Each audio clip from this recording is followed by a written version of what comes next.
आज की क्लास में शुरू करने जा रहे हैं प्रोसेस कॉस्टिंग। पहला पॉइंट है प्रोसेस कॉस्टिंग का मतलब क्या है। प्रोसेस कॉस्टिंग का मतलब कॉस्ट अकाउंटिंग एक ऐसा मेथड जहां पर इंडस्ट्री एक डिपार्टमेंट से दूसरे डिपार्टमेंट, दूसरे डिपार्टमेंट से तीसरे डिपार्टमेंट में मटेरियल को ट्रांसफर करते रहते हैं। कब तक? जब तक कि वो फिनिश गुड्स ना बन जाए। तो पहले डिपार्टमेंट में हम रॉ मटेरियल इंट्रोड्यूस करते हैं, जिसे हम कहते हैं डिपार्टमेंट वन या प्रोसेस वन। क्या कहते हैं? डिपार्टमेंट वन या प्रोसेस वन। डिपार्टमेंट वन को जितना काम दिया जाता है उतना काम करने के बाद वो बाकी का काम किसको दे देते हैं करने के लिए? डिपार्टमेंट टू को। डिपार्टमेंट टू को जितना काम दिया जाएगा उतना काम करने के बाद डिपार्टमेंट टू उस गुड्स को काम भेज देंगे डिपार्टमेंट थ्री में। डिपार्टमेंट थ्री को जितना काम दिया जाएगा उतना काम करने के बाद यदि काम पूरा हो गया तो फिनिश गुड बन जाएगा, और यदि काम पूरा नहीं हुआ तो वो डिपार्टमेंट फोर के पास चला जाएगा। कब तक? एक डिपार्टमेंट से दूसरे डिपार्टमेंट पे वर्क शिफ्ट होता रहेगा, ट्रांसफर होता रहेगा, जब तक कि 100% काम पूरा नहीं हो जाएगा। तो प्रोसेस कॉस्टिंग एक ऐसी टेक्निक है कॉस्टिंग की जहां पर कोई भी काम एक डिपार्टमेंट में 100% नहीं होता। ऐसा क्यों? क्या एक डिपार्टमेंट में 100% सारा काम हो नहीं सकता? क्या हो सकता है? फिर भी हम ऐसा क्यों करेंगे? काम को बांट रहे हैं अलग अलग बंदों में। हाँ जी, एफिशिएंसी क्या होगी? इंप्रूव हो जाएगी, क्योंकि यदि एक वर्कर से हम सारा काम करवाएंगे तो सारे काम करने में हो सकता है वो वर्कर उतना एफिशिएंट ना हो। मान लीजिए आपको ग्रुप वन में 4 सब्जेक्ट पढ़े हैं और एक ही टीचर आपको चारों सब्जेक्ट पढ़ाए, फिर आप ग्रुप टू में आ गए, चारों पेपर से ग्रुप टू में वही टीचर पढ़ाए आपको, तो आपको क्या लगता है कोई तो सब्जेक्ट बढ़िया पढ़ा रहे हैं, कोई सब्जेक्ट हो सकता है बढ़िया ना पढ़े। ऐसा क्यों हुआ? ऐसा क्यों पढ़े? क्योंकि हो सकता है उस टीचर का इंटरेस्ट किसी एक सब्जेक्ट में ज्यादा हो, दूसरे सब्जेक्ट में उतना इंटरेस्ट ना हो या कम हो। तो यदि हम इंटरेस्ट के हिसाब से वर्कर को काम दें, जो काम में आपका इंटरेस्ट होगा वो काम करने में आपको बोरियत भी नहीं होगी, बोर भी नहीं होंगे, मन भी इधर उधर नहीं भटकेगा, सारा काम पे फोकस रहेगा हमेशा। इससे क्या होगा? वर्कर के काम के हिसाब से जो उसकी रिक्वायरमेंट है, जो उसकी स्किल है, नॉलेज के हिसाब से जिसको काम दिया जाए तो वो काम पहले से क्या करेगा? जल्दी करेगा। दूसरा वेस्टेज क्या करेगा? कम करेगा। जल्दी करेगा, वेस्टेज कम करेगा, तो कहीं ना कहीं मेरी प्रोडक्शन क्या होगी? बढ़ेगी भी, और साथ में पर यूनिट कॉस्ट क्या हो जाएगी? कम हो जाएगी। एफिशिएंसी बढ़ेगी, प्रोडक्शन कैपेसिटी क्या होगी? इंक्रीज। प्रोडक्शन कैपेसिटी होना, जहां मेरी प्रोडक्शन मान लो एक महीने में 1000 यूनिट होती थी, हो सकता है 1000 से बढ़कर 1025 यूनिट हो जाए, 1050 यूनिट हो जाए, 1100 यूनिट हो जाए। कॉस्ट सेम लग रही है, प्रोडक्शन क्या होगी? ज्यादा। फायदा नुकसान है? कैसे फायदा? कैसे? क्योंकि जहां मैं 10,000 रुपये खर्च करके 1000 यूनिट बना रहा था, उसी 10,000 रुपये में अब मेरी 1100 यूनिट बन रही है। तो पहले भी पैसे 10,000 रुपये जा रहे थे, अभी पैसे कितने जा रहे हैं? 10,000। बट पहले 1000 यूनिट के लिए 10,000 रुपये दे रहा था, अब 1100 यूनिट के लिए 10,000 रुपये दूंगा, तो पर यूनिट कॉस्ट क्या हो जाएगी? कम हो जाएगी ना? बढ़ेगी कम होगी? कैसे कम होगी? 10,000 डिवाइड बाई 1000 10 रुपये, और 10,000 डिवाइड बाई 1100 करके देखो कितना थे। 10,000 को यदि आपने 1100 से डिवाइड किया तो 9.09 आएगा। तो कहाँ एक यूनिट आपकी 10 रुपये में बन रही थी, अब कितने की बनेगी? 9.09, 9 रुपये 9 पैसे। तो पर यूनिट कॉस्ट कहीं ना कहीं क्या होती जा रही है आपकी? कम होगी। वजह कॉस्ट पर यूनिट कम होगी। हाँ, प्रोडक्शन बढ़ गई। क्यों प्रोडक्शन बढ़ गई? काम बांट दिया। काम बांटने का मतलब काम तो बांट दिया, काम बांटते कैसे हैं? कोई काम मान लो पूरा काम शुरू से लेकर आखिर तक 10 घंटे में होता है, तो हमने कहा 3 घंटे का काम तुम्हें करना है, 4 घंटे का काम तुम्हें करना है, 2 घंटे का काम तुम्हें करना है। अब हमें सीक्वेंस सेट करनी पड़ेगी कि पहले 3 घंटे का काम कौन से डिपार्टमेंट में होगा? डिपार्टमेंट वन में होगा। तो डिपार्टमेंट वन में तो पहले 3 घंटे में काम होगा, उस काम को करने के लिए किस वर्कर की रिक्वायरमेंट होगी, उस वर्कर को वहां पे भेज दिया जाएगा। 4 घंटे वाला काम डिपार्टमेंट टू में करवाना है, उस 4 घंटे का काम को पूरा करने के लिए हमें जिस वर्कर की रिक्वायरमेंट होगी उसे कहां भेजेंगे? डिपार्टमेंट टू में। बचे हुए 2 घंटे का काम हमें डिपार्टमेंट थ्री में करवाना है, तो 2 घंटे वाला काम पूरा करने के लिए जिस वर्कर की रिक्वायरमेंट है उस वर्कर को कहां भेजा जाएगा? डिपार्टमेंट थ्री में। इसका मतलब वन को टू में नहीं भेजेंगे, टू को थ्री में नहीं भेजना, थ्री वाले को वन में नहीं भेजना। शफल नहीं करना। शफल करेंगे तो क्या होगा? जिस काम को वर्कर वन बहुत अच्छी तरीके से कर रहा था डिपार्टमेंट वन में, यदि मैं उसको थ्री में भेज दूंगा दिक्कत क्या आएगी? थ्री वाला काम उसको आते नहीं होगा, आता होगा तो उतनी एफिशिएंसी से नहीं कर पाएगा, वेस्टेज क्या करेगा? ज्यादा कर देगा। बस समझ आ रही? तो प्रोसेस कॉस्टिंग मेनली अप्लाई करने की वजह क्या होती है? हम अपने कस्टमर को मैक्सिमम सेटिस्फेक्शन दे सकें। कैसे? कस्टमर की सेटिस्फेक्शन कहाँ होती है? क्वालिटी इंप्रूव हो और सामान क्या मिले? सस्ता मिले। मैं आपको पहले से ज्यादा बेटर क्वालिटी का प्रोडक्ट बेचूं और जितने पहले पैसे लेते उससे भी पैसे क्या कर दूं? कम। मान लो ये कैलकुलेटर आपने खरीदा 100 रुपये में, अब मैंने इसमें 3 फीचर बढ़ा दिए, पैसे कितने होने चाहिए थे? 100 से ज्यादा होने चाहिए थे, और मैं पैसे आपसे ले रहा हूँ 90 रुपये, 3 फीचर का दे रहा हूँ ज्यादा। कैसा लगेगा आपको? मन में शांति आ रही है? खुशी के मारे खुली नहीं समाओगे? क्या 3 फंक्शन ज्यादा भी दे रहे कैलकुलेटर में और साथ में 10 रुपये रेट भी क्या कर दिया? तो ऐसा कैसे हो सकता है मेरे साथ? फंक्शन के बढ़ाने में तो प्राइस क्या होनी चाहिए? बढ़नी चाहिए। मैं प्राइस क्या कर रहा हूँ? बता रहा हूँ क्यों? क्योंकि पहले मेरे यहाँ तो काम हो रहा था, वो सारा का सारा एक ही डिपार्टमेंट में हो रहा था। अब मैंने क्या किया? 2 डिपार्टमेंट बना दिया, डिपार्टमेंट वन, डिपार्टमेंट टू, जिसका नाम है प्रोसेस वन प्रोसेस। काम को बांट दिया मैंने। काम को बांटने से क्या हुआ? वेस्टेज कम हो गई मटेरियल की, तो मटेरियल कम लगने लगा, वर्कर कम समय में प्रोडक्शन करने लगा, तो लेबर कॉस्ट कम हो गई। इलेक्ट्रिसिटी का बिल कम आने लगा, मशीन का, जब मशीन कम देर के लिए यूज होगी, जल्दी काम होगा, तो इलेक्ट्रिसिटी का बिल भी आएगा कम, ओवरहेड कॉस्ट भी क्या होगी? तो जब सारे खर्चे कम होने लगे तो मेरी कॉस्ट पर यूनिट क्या होगी? कम होगी। और एक्स्ट्रा फंक्शन डालने के बाद भी मुझे 10 रुपये क्या है? कम खर्चा है। तो खर्चा कम आ रहा है तो मैं कस्टमर से पैसे भी करूंगा कम। ठीक है ना? तो process costing is a method of costing used in industry where the material has to pass through 2 or more processes for being converted into final product। मतलब फाइनल प्रोडक्ट को बनाने में जब भी हम मटेरियल को 2 या 2 से ज्यादा प्रोसेसेस से होकर पूरा करते हैं, ऐसे कॉस्टिंग मेथड को क्या कहते हैं? Process costing. It is defined as method of cost accounting whereby cost are charge to processes over unit produce. यहां पर पहले डिपार्टमेंट में ध्यान रखना, प्रोसेस कॉस्टिंग में एक फायदा और है, पहले डिपार्टमेंट का इनपुट रॉ मटेरियल माना जाएगा, उससे हम क्या बनाएंगे? जो पहले डिपार्टमेंट को काम दिया होगा वो काम पूरा करने के बाद वो पहले डिपार्टमेंट का क्या बन जाएगा? आउटपुट। अब मान लीजिए पहला डिपार्टमेंट आपके हिसाब से फाउंडेशन है, आप एक कोर्स कर रहे हैं जिसमें फाउंडेशन से स्टार्टिंग कर रहे हैं, फिर इंटरमीडिएट में जा रहे हैं, फिर फाइनल में जा रहे हैं, और लास्ट में क्या बन जाओगे? फिनिश प्रोडक्ट बन जाओगे। जो कोर्स आप कर रहे हो, सीए करे तो सीए बन जाएगा, सीए में करे तो सीए में बन जाएंगे। अब कहने का मेरा क्वेश्चन क्या आपका? पहला डिपार्टमेंट है फाउंडेशन, जब आपने वहाँ पे एडमिशन लिया तो वहाँ का इनपुट बन गए, उस डिपार्टमेंट की जिम्मेदारी है इंटर पढ़ाना, फाइनल पढ़ाना, या फाउंडेशन में जो कोर्स है वो पढ़ाना। तो उसका वहाँ पर आपको क्या जिम्मेदारी दी गई है, वहाँ के लेक्चर्स को, जो टीचर्स हैं, लेक्चरर्स हैं, जो फैकल्टीज हैं, उनको क्या जिम्मेदारी गई है कि आप इंटर वाला सब्जेक्ट पढ़ाओगे, जो इंटर के सब्जेक्ट है, या फाउंडेशन में जो सब्जेक्ट है वो पढ़ाओ, फाउंडेशन वाला। तो फाउंडेशन के लिए जो स्किल चाहिए हमें फैकल्टीज में, टीचर्स हैं, हमें वो टीचर्स वहाँ भेजने पड़ेंगे। फाइनल वाला टीचर फाउंडेशन में भेज दूँ और फाउंडेशन वाला टीचर फाइनल लेवल पे भेज दूँ, क्या होगा आपको लगता है? फाइनल वाले को क्या लगता है? बच्चे को सब कुछ आता है, सीधा मुद्दे पे आ जाते हैं, वो इतना बेसिक टाइम नहीं लगाएंगे, सीधा चैप्टर का नाम स्टार्ट किया, 5 मिनट उसके बारे में बताया, सीधा मेन क्वेश्चन पे आ जाएंगे। और ये बात यदि फाउंडेशन लेवल पे करते तो आप लोग सर कुछ समझ ही नहीं आ रहा क्या। तो फाइनल वाला किस लिए सूटेबल नहीं है फैकल्टी? Foundation level. और फाउंडेशन वाला किस लिए सूटेबल नहीं है? फाइनल। वो हल्के हल्के चीजें बताते रहेंगे फाउंडेशन वाले, फाइनल में आएगा main subject, main board questions, वो उनको आते नहीं होंगे क्योंकि उन्होंने पढ़े नहीं उस लेवल। और जब तक वो पढ़ेंगे नहीं तब तक अपनी नॉलेज क्या होगी? अपग्रेड नहीं होगी। ऐसे नहीं पढ़ा नहीं सकते, पढ़ा सकते लेकिन नॉलेज उनको क्या करनी होगी? अपनी अपग्रेड करनी पड़ेगी। तो समझा क्या रहा हूँ, वर्कर की रिक्वायरमेंट कहाँ पर है? डिपार्टमेंट 1 में, तो 1 में भेजो, 2 में दो, 2 में भेजो, 3 में दो, 3 में। कैसे भेजेंगे? काम की रिक्वायरमेंट के हिसाब से। जैसे मैंने भी बोला, फाउंडेशन की फैकल्टी को कहाँ भेजना है? डिपार्टमेंट 1 में। फाइनल की फैकल्टी को कहाँ भेजना है? डिपार्टमेंट 3 में। और इंटर वाली फैकल्टी को कहाँ भेजना है? डिपार्टमेंट 2 में। क्योंकि लेवल क्या है? फाउंडेशन से इंटर, इंटर से फाइनल। अब जो बच्चे ने फाउंडेशन में एडमिशन लिया होगा, वो फाउंडेशन का इनपुट बना, क्या सारे बच्चे पास हो जाएंगे? क्या लगता है? क्यों नहीं होंगे? बहुत सारे बच्चे ऐसे होंगे जिन्होंने एडमिशन तो ले लिया लेकिन वो कंफ्यूज है कि यार ये कोर्स मुझे करना है नहीं करना। पेरेंट्स की जबरदस्ती की वजह से बच्चे का एडमिशन तो करा दिया पेरेंट्स ने, बट पढ़ना पेरेंट्स ने बोलिए किसको है? बच्चों का। बच्चा कहते हैं मैं कोर्स ही नहीं करना चाहता था, आपने एडमिशन तो करा दिया, पैसे खराब कर दिए, मैं तो पढ़ते नहीं, पेपर तो मैंने देने हैं, देखता हूँ कौन जीतता है आप क्या मैं। इस चक्कर में 10% बच्चा अपनी जिद पे आगे मुझे करना ही नहीं। ऐसा नहीं होने लायक था, इंटरेस्ट नहीं उसका, वो कहता मुझे तो म्यूजिक में जाना है, फोटोग्राफी में जाना है, मुझे अकाउंटिंग लाइन में जाना ही नहीं है, तो इंटरेस्ट नहीं है ना उसका। 10% बच्चे क्या हुए काम? तो यदि 10,000 बच्चों ने एडमिशन लिया फाउंडेशन में और 10% बच्चों ने क्लियर नहीं कर पाए, तो आउटपुट कितना फाउंडेशन का आएगा? 9,000 आएगा। 10,000 का 10%, 1,000 माइनस किया कितना आएगा? 9,000। तो 9,000 पहले डिपार्टमेंट का आउटपुट है, फाउंडेशन का आउटपुट हो गया ना। इंटरमीडिएट का क्या बन जाएगा? इनपुट। फाउंडेशन पार करने के बाद, पास करने के बाद आपका एडमिशन कहाँ पे होगा? इंटरमीडिएट में होगा। जैसे आप इंटरमीडिएट में एडमिशन लेंगे, रजिस्ट्रेशन करेंगे, आप इंटर का क्या बन जाओगे? इनपुट बन जाओगे। क्या इनपुट में भी सारे पास होंगे? चलो वहां तो उनका इंटरेस्ट नहीं है, बच्चे ने मेहनत नहीं की, इसलिए यहाँ तो इंटरेस्ट था तभी तो इंटर लेवल पे है, फिर क्यों नहीं पूरे बच्चे पास हो पाते? यहाँ का जो लेवल है उस लेवल के लिए उतनी मेहनत करनी पड़ेगी। आप सोचो यार फाउंडेशन में मैंने तो 2 दिन पहले बुक खोल के देखी, पास हो गया, यहाँ मैं 4 दिन पहले खोल के देख देता हूँ बुक, ठीक है ना। दिसंबर जनवरी में 5 तारीख से एग्जाम है, कितने बच्चे अभी भी दिसंबर 10 के मुझसे क्लासेस ले रहे हैं, और मैं उनको देने से पहले भी क्या बोल रहा हूँ, कर पाओगे? इतना टाइम है, जितने नंबर ऑफ लेक्चर है, तो सारा थोड़ी पढ़ के जाना है, पास होने के लिए पढ़ना है। मतलब पेपर उनको पता है कि क्या है, क्या उन बच्चों को पता है कि पेपर में क्या क्या है? नहीं, तो फिर वो कैसे कह सकते हैं कि सर उतने पढ़ेंगे जितना पेपर में पास होना है? उनको क्या पता कौन से चैप्टर आएंगे, कौन से चैप्टर नहीं आएंगे, तो रिस्क लेके जा रहे हैं। अब ऐसे बच्चे यदि जाएंगे एग्जाम में तो पास हो भी सकते हैं और पास नहीं हो सकते। जो पढ़ के गए वही आ गया, लग साथ दिया, पास हो जाएंगे, और जो पढ़ के गए वो नहीं आया, कम नंबर का आया, गड़बड़ हो सकती है।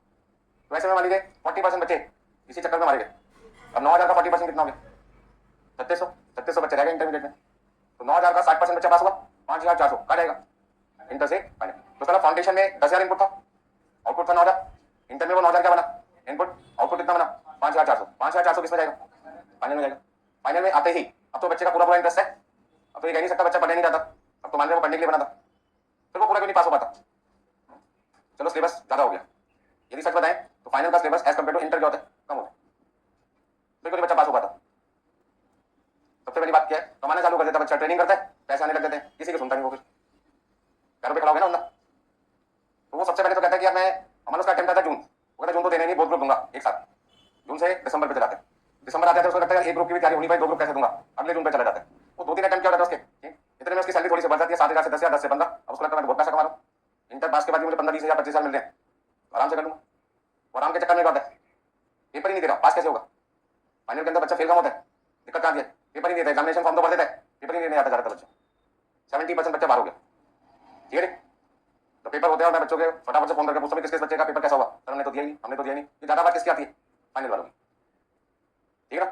यदि 100 बच्चों को हमने कॉल किया तो कम से कम 60% बच्चे ऐसे होते हैं हमने तो पेपर ही नहीं दिया, अगला अटेम्प्ट है हमारा, इसका वो 70% गए ना बच्चे, वो सेकंड में रिजल्ट ही नहीं आएगा। तो जो 5,400 बच्चे इंटर से फाइनल में आए थे, उन 5,400 का 70% हटा दो, 1,620 हो गया, 30% तो आया 5,400 का। 10,000 बच्चों में बने कितने? 1,620। अब रिजल्ट क्या दिखता है? 1,620 बच्चे पास हुए कितने में से? 10,000। 1,620 डिवाइड बाई 10,000 कितना रिजल्ट गया? 16.2। तो मैंने ज्यादा बोल दिया, इससे भी क्या जाता है? कम जाता है, ठीक है ना। मतलब मान के चलो 10 से 15% एवरेज रहता है, मिनिमम 10, मैक्सिमम कितना रहता है? 15। कभी किस्मत अच्छी तो 20-25 पहुंच जाता है, किस्मत बहुत खराब होती है तो 5 पे भी जाता है, बट नॉर्मल की बात कर रहा हूँ मैं आपको, समझा के रहा था इस एग्जांपल से। 1 का इनपुट माइनस के लॉस 10%, आउटपुट कितना था? 9,000। तो पहले का जो आउटपुट होगा दूसरे का क्या होगा? इनपुट। दूसरे का जो इनपुट था वो 9,000 था, उसमें से आउटपुट कितना था? 5,400। वो 5,400 दूसरे का आउटपुट है, तीसरे का क्या बना? इनपुट। तीसरे के इनपुट से जो रिजल्ट क्लियर नहीं कर पाए बच्चे या पेपर नहीं दे पाए, कोई भी वजह नहीं, क्या होंगे? फेल हो गए, लॉस हो गया वहां पे डिपार्टमेंट का। तो 1,620 बच्चे क्या बने? ये में आउटपुट आ गया। तो हर डिपार्टमेंट में लॉस क्या होता है? किसी में ज्यादा होता है, किसी में कम होता है। अच्छा, छोटे बच्चे जब आप थे, छोटी क्लासेस में थे, वहाँ पे लॉस कितना होता था? फर्स्ट क्लास से जब सेकंड में जाते थे, सुनने में नहीं आता था, सारे दोस्त मिल जाते थे अगली क्लास में। नर्सरी से केजी, केजी से फर्स्ट, फर्स्ट से सेकंड, सेकंड से थर्ड। सरकार के नियम क्या था? किसी बच्चे को फेल मत करो। और भी अच्छा सिस्टम बना दिया उन्होंने। क्या सिस्टम बनाया? उन्होंने सेक्शन को डिवाइड कर दो, 70% वालों को ए सेक्शन में डाल दो, 70 से 50 वालों को बी में डाल दो, से नीचे वालों को सी में डाल दो। पेपर भी उसी लेवल का बनाओ, सी वाले का सबसे आसान, ठीक है ना? 10 क्वेश्चन आने, 6 क्लास में करवा दो, यही आने, और लगातार 5 दिन पढ़ाओ इनको, पास हो जाएगा बच्चा। उस लेवल के हिसाब से क्लास चलती है, फिर इसको लेसन दिल्ली के अंदर करते हैं, नाम दूंगा तो रिकॉर्ड हो जाएगा, गड़बड़ हो जाएगी, ठीक है ना? तो कहने का मतलब वहां पे क्या होता था? कोई बच्चा फेल ही नहीं होता था, क्योंकि वहां पे गवर्नमेंट का रूल्स क्या था? किसी बच्चे को फेल मत करो। तो गवर्नमेंट इंस्टीट्यूट तो हमारा इंस्टीट्यूट, तो यहाँ पे रूल ऐसे क्यों नहीं है? सरकार भेदभाव क्यों कर रही है? बताओ भाई। अब यहाँ पे बनने प्रोफेशनल, कंपनी को संभालना है, ऑडिट करना है, लापरवाह लोगों के हाथों में नहीं छोड़ सकते ना, ठीक है ना? ये चक्कर है। तो यहाँ पे लिखा था, it is defined as a method of cost accounting whereby cost are charge to processes over unit produce. इतनी देर से मैं कहानी सुना रहा था, कोई साइंस से रिलेटेड थी। जो भी प्रोसेस अकाउंट में हम खर्चा कर रहे हैं, उसका बर्डन किससे रिकवर करेंगे? जितनी यूनिट आपने प्रोड्यूस की है। तो पहले डिपार्टमेंट का जो भी खर्चा हुआ होगा, वो कितनी यूनिट बनी थी वहां पर? 9000। अब स्टूडेंट की जगह मान के चलो यूनिट कितनी है? 9000। तो पहले डिपार्टमेंट का खर्चा कितनी यूनिट के लिए था? 9000। तो पहले डिपार्टमेंट का जो भी खर्चा आएगा उसको किससे डिवाइड करोगे? 9000 से। दूसरे डिपार्टमेंट में कितनी यूनिट बनी? 5400। तो दूसरे डिपार्टमेंट का जो भी खर्चा आएगा उसे 5400 से क्या करोगे? डिवाइड। तीसरे डिपार्टमेंट में जो भी खर्चा हुआ होगा 1620 से क्या कर दोगे? डिवाइड कर दोगे, ठीक है ना? आगे देखो क्या लिखा है, separate account for each process is open. मतलब हर डिपार्टमेंट के लिए आपको अलग से एक अकाउंट बनाना पड़ेगा, जिसका नाम होगा प्रोसेस वन अकाउंट। वन क्यों बोला मैंने? डिपार्टमेंट वन है, process one, department two, process two, department three, ठीक है ना? इसी तरीके से यदि डिपार्टमेंट का नाम ए है तो प्रोसेस ए, डिपार्टमेंट का नाम बी है प्रोसेस बी, डिपार्टमेंट का नाम सी है प्रोसेस सी। तीन डिपार्टमेंट है, रिफाइनिंग डिपार्टमेंट है तो रिफाइनिंग प्रोसेस अकाउंट हो जाएगा, क्रशिंग डिपार्टमेंट है तो क्रशिंग प्रोसेस अकाउंट हो जाएगा, फिनिशिंग प्रोसेस है तो फिनिशिंग प्रोसेस अकाउंट हो जाएगा, फिनिशिंग डिपार्टमेंट है तो। और डिपार्टमेंट के जो नाम होंगे वो नाम के हिसाब से क्या बन जाएंगे? Process account. तो किसी काम को पूरा करने में जब दो या दो से ज्यादा डिपार्टमेंट इन्वॉल्व होते हैं और वहाँ पे हर डिपार्टमेंट अपनी कॉस्ट अलग से कैलकुलेट करता है और जितनी क्वांटिटी बनाता है अपनी कॉस्ट को क्वांटिटी से क्या करता है? डिवाइड। तो ऐसे सिस्टम को हम क्या कहते हैं? प्रोसेस कॉस्टिंग कहते हैं। मीनिंग क्लियर होगा सबको? Process costing method is useful in manufacturing of product like steel, paper, medicine, soaps, chemical, rubber, vegetable oil, paint, varnish etcetera. ये वो प्रोडक्ट्स हैं जहां पर हम कौन सी टेक्निक का इस्तेमाल करते बनाते हैं? प्रोसेस कॉस्टिंग, ठीक है? कुछ नोट करना है? चलिए आगे कर लिया सबने? चलो बहुत बढ़िया। अभी under process costing the production process is continuous, मतलब प्रोडक्शन प्रोसेस जो है वो लगातार क्या होगा? चलता रहेगा। आपने देखा भाई फाउंडेशन से बच्चा कहाँ आएगा? इंटर, इंटर से फाइनल, और फिर वो फाइनल बन जाएगा, मतलब फिनिश प्रोडक्ट बन जाएगा, डिग्री हो जाएगी पूरी कंप्लीट। क्या ये एक बार होगी या रेगुलर प्रोसेस चलता रहेगा? हर साल बच्चा 12th पास करेगा, हर साल बच्चा 12th के बाद फाउंडेशन के एग्जाम देगा, फाउंडेशन से पास होने के बाद इंटर में जाएगा, इंटर से पास होने के बाद फाइनल में जाएगा, फाइनल कंप्लीट करने का फिनिश प्रोडक्ट बन जाएगा। ये प्रोसेस लाइफ में एक बार ही होगा? चलता रहेगा, चलता रहेगा। नए बच्चे आते रहेंगे, पुराने निकलते रहेंगे, ठीक है ना? हमारी क्लास में भी ऐसे होता है, हर बार नए बच्चे आते हैं, पुराने गायब हो जाते हैं। अब इसको नहीं थोड़ी कि सारे के सारे पास हो गए, इनपुट आता रहता है, आउटपुट बनता रहता है, तो बच्चे ढंग से पढ़ते हैं, सीरियस पढ़ते हैं, रेगुलर क्लास अटेंड करते हैं, घर जाके पढ़ते हैं, पास हो जाते हैं। इनको ये नहीं पता तक मैंने कितने चैप्टर पढ़ा दिए, पिछली क्लास में कितने क्वेश्चन कराए थे, कौन कौन से इंपॉर्टेंट क्वेश्चन बताए थे, क्या इंपॉर्टेंट क्वेश्चन के क्या पॉइंट्स थे, 2-3 अटेम्प्ट लग जाते हैं इस बात को समझने में। तो एक बार में सारी चीजें समझ जाते हैं, पास हो जाते हैं। इंस्टीट्यूट किसी का बेवकूफ है, आपको पास करा, आपके दोस्त को पास नहीं करा, तो कहीं ना कहीं गड़बड़ तो क्योंकि आप दोस्त पास हो रहा, हमने हो रहे, हमने गड़बड़ क्यों? ठीक है ना? रेगुलर क्लासेस अटेंड करो, कोई चीज नहीं समझ आ रही थोड़ा अपना भी दिमाग लगाओ। बच्चों से बस एक बार कोचिंग ले ली, सर इतना बता दिया, उतने दिमाग लगाना, ये थोड़ा दिमाग आपका सपना भी है वो भी लगाओ, ठीक है ना? जब रोड पे जाते हो और सामने ट्रक आ रहा होता है, ट्रक वाला नहीं रुकता, क्या करते हो? खुद रुकते हो? मत रुका करो। जब वहां रुकते हो अपना दिमाग लगाते हो तो भैया पढ़ाई में भी लगाओ ना अपना दिमाग। सामने से ट्रक आ गया और आपकी भी बोल गया वो रुकेगा, मैं नहीं रुकूंगा, ट्रक वाला कहता है यार मैं तो रुकूंगा नहीं, सामने वाला अपना रुकेगा, दोनों नहीं रुकेंगे, क्या होगा? ट्रक आपके ऊपर से चला जाएगा, उसने तो जाने ही जाना है, रुकना तो हमेशा आपको पड़ेगा। तो जब वहां पे आप अपना माइंड यूज करेंगे मेरे लिए क्या सही है क्या गलत है, तो पढ़ाई करते टाइम पे तो थोड़ा अपना दिमाग लगाओ, क्या चीज सही है क्या चीज गलत है, ठीक है? तो सारी क्लासेस को ना ध्यान से सीक्वेंस के हिसाब से देखा करो। कई बच्चे का फर्स्ट क्लास डाउनलोड किया सीधा फिफ्थ क्लास पे आ गए, और बीच की जो 3 क्लासेस में मैंने पढ़ाया होगा उसको भी देखो। तो चलिए देखो यहाँ पे क्या लिखा हुआ, तो मैं बात अभी आपको समझा रहा था एग्जाम्पल में, उस एग्जाम्पल से मैं आपको हकीकत भी बता रहा था आपकी लाइफ की कैसे होता है। Under process costing where the production process is continuous and the output of one process become the input of following process till completion. मतलब पहले प्रोसेस का आउटपुट दूसरे का क्या बन जाएगा? इनपुट, दूसरे का आउटपुट, तीसरे का इनपुट, तीसरे का आउटपुट, चौथे का इनपुट, चौथे में काम पूरा हो गया तो वो फिनिश प्रोडक्ट बन गया, अब आगे फर्दर काम नहीं होगा। कोई दिक्कत इसमें? तो कंटीन्यूअस प्रोसेस का मतलब क्या है? यहाँ पे इनपुट आता रहेगा तो फर्स्ट से सेकंड में, सेकंड से थर्ड में, थर्ड से अभी कंपनी पेंट बना रही है तो क्या एक ही दिन पेंट बनाएगी 365 दिन में? रोड बनाएगी, रोड बनाने के लिए प्रोसेस 1 से काम शुरू होगा, कहाँ पे खत्म होगा? 3 पे, 1 से 2 में, 2 से 3 में, 3 से फिनिश बन जाएगा। यदि वहाँ 3 प्रोसेस से काम पूरा हो जाता है, मिनिमम कितने प्रोसेसेस होने चाहिए? मिनिमम 2, मैक्सिमम कोई लिमिट नहीं, कोई लिमिट नहीं। जितना फाइन प्रोडक्ट बनाओगे, जितना बेस्ट क्वालिटी का प्रोडक्ट बनाओगे, उतने नंबर प्रोसेसेस क्या होते जाएंगे? ज्यादा होते जाएंगे, ठीक है ना? ये डिपेंड करता है कस्टमर की रिक्वायरमेंट क्या है। कस्टमर कहता है यार गड़बड़ भी चल जाएगी, कोई दिक्कत नहीं है, तो कम प्रोसेस से जाना पड़ेगा। आप चाहते हो कि कोई दिक्कत ना निकले कस्टमर के पास जाके, कोई डिफेक्ट ना निकले, नंबर ऑफ प्रोसेसेस क्या हो जाएंगे? बढ़ जाएंगे। ठीक है सबने? जैसे हमने कहा भी हमारा जो इनपुट है वो कितना था 10,000, इसमें से 10% नुकसान हो गया, हमारे पास कितना गया 9,000। फिर अगले प्रोसेस में 9,000 हमारे पास क्या हो जाएगा इनपुट, और इसमें से हमारे पास लॉस कितना हो गया था 40%, तो हमारे पास आउटपुट कितना है 5400। ये 5400 हमारे लिए क्या इनपुट है, और इसमें से हमने 70% माइनस कर दिया तो हमारे पास कितना रहेगा 1620। ये 1620 आपके लिए क्या बन जाएगा फिनिश गुड्स। पॉइंट है कि पहले प्रोसेस का इनपुट कितना है और ये आउटपुट है किसका पहले प्रोसेस का।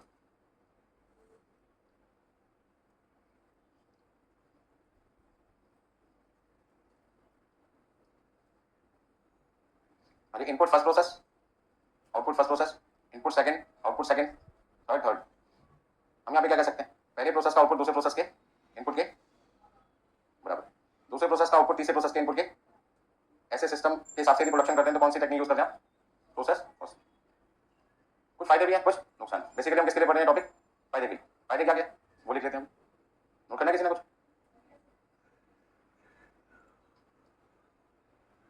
चैप्टर बहुत सिंपल है, कोई भी बच्चा कोई क्लास मिस मत करना, ठीक है ना। हर क्लास का एक दूसरे से क्या होगा लिंक होगा, कनेक्शन होगा। रिपीट करना है इसमें कुछ। और नेक्स्ट पॉइंट है जो प्रोसेस कॉस्टिंग है उससे हमें क्या क्या बेनिफिट्स मिलते हैं, मतलब प्रोसेस कॉस्टिंग टेक्निक का यूज करके हमें क्या क्या फायदे नजर आते हैं बताओ भाई। यदि आपसे कोई पूछे आपको अपनी फैक्ट्री कॉस्ट पर यूनिट को रिड्यूस करना है, फैक्ट्री कॉस्ट पर यूनिट को रिड्यूस करना है तो आप कौन सी टेक्निक का इस्तेमाल करेंगे, overhead costing, material costing, labour costing या प्रोसेस कॉस्टिंग। तो आपका आंसर क्या होगा प्रोसेस कॉस्टिंग। प्रोसेस कॉस्टिंग एक ऐसी टेक्निक है जहां पर हम अपनी फैक्ट्री कॉस्ट पर यूनिट क्या कर सकते हैं कम कर सकते हैं। कैसे कम कर सकते हैं एग्जांपल आपको भी समझाऊंगा थोड़ी देर में। नेक्स्ट आपके पास है wastage of raw material.